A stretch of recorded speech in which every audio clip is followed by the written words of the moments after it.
é um recorte muito importante para a gente entender por que a cannabis foi proibida no mundo inteiro durante o século XX e parte do século XXI. Boa parte da metade do século XX, né? Porque ela começa a ser proibida ali no final dos anos 30 nos Estados Unidos, 40 aqui no Brasil, um pouquinho antes. E agora foram, sei lá, quase 80 anos de proibição. Por que ela foi proibida? A gente vai falar, bom, tá certo, ela contrariou os interesses econômicos de algumas indústrias superpoderosas. Mas, por um outro lado, ela permitiu também o controle populacional de populações indesejáveis para o Estado, né? Um racismo estrutural que foi perpetuado por conta... Bom, se você prende um portador de cannabis, e cannabis é uma droga que... Bom, tudo é droga, né? Alimentos são drogas, enfim. Mas é uma substância que você consegue produzir muito facilmente, portanto, ela vai ser mais barata para ser consumida, né? Sempre foi, dentro do campo recreativo, uma das mais acessíveis. Você consegue controlar parte da população que precisa ser contida na sua produção, ou que precisa ser contida por aquele racismo que já está aqui estruturado dentro do Estado.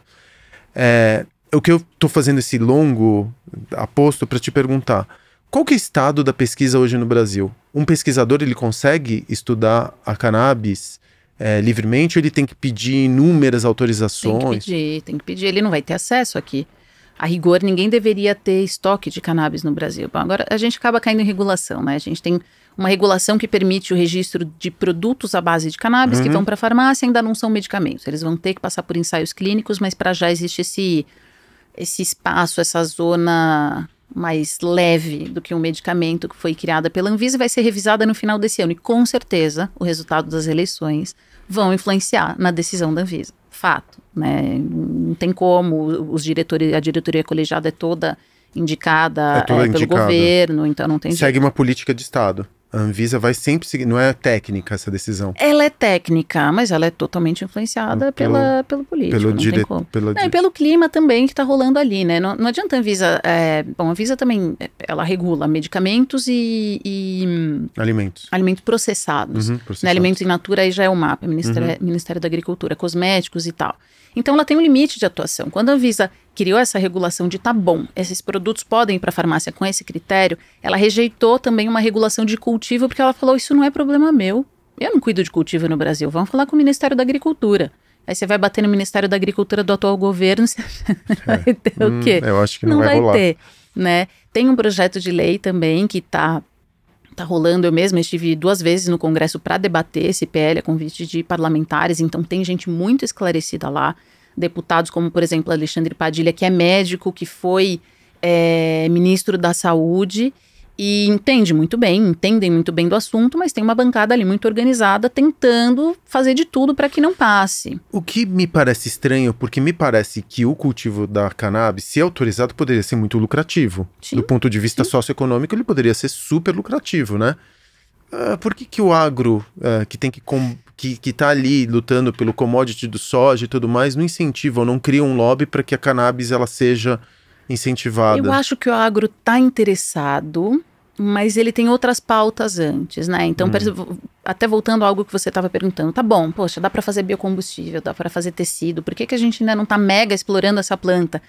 Tudo que você faz em torno da cannabis é mais difícil, é mais complicado. Pois o nome cannabis, você está sujeito a regulações específicas. Para importar, para exportar, para produzir. Então, você não tem um investimento parrudo na criação de redes produtivas, de tecnologia em torno daquilo, né? Fica relegado ali a algum...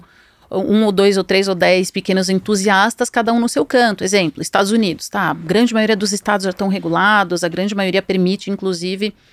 consumo recreativo, né? 70% dos estados, Nova York recentemente, né? Mas você não pode sair de um estado colado em outro estado regulado e passar com nada de cannabis. Você não pode ter uma indústria de bebidas em um estado que faz fronteira com outro estado regulado e transportar de um lado para o outro. Você tem que produzir em cada um desses estados. Então isso atrapalha, né? Mina todo o processo.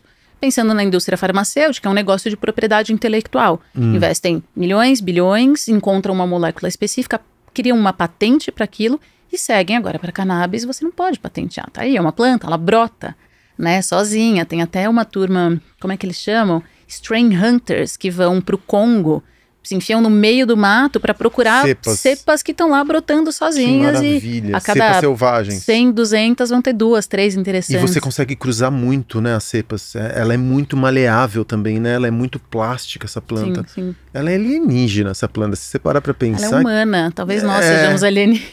Exatamente. Ela é humana, né? Uma planta humana, gente. Não corta essa parte, tô brincando. Mas no fim, o nosso corpo tem um sistema inteiro que foi criado para se conectar com a planta foi criada para se conectar com o nosso corpo, sei lá. É que a gente vai entrar em criacionismo e evolucionismo, mas fato é que, vamos arriscar dizer, se a cannabis deixasse de existir, que impacto isso teria no nosso corpo?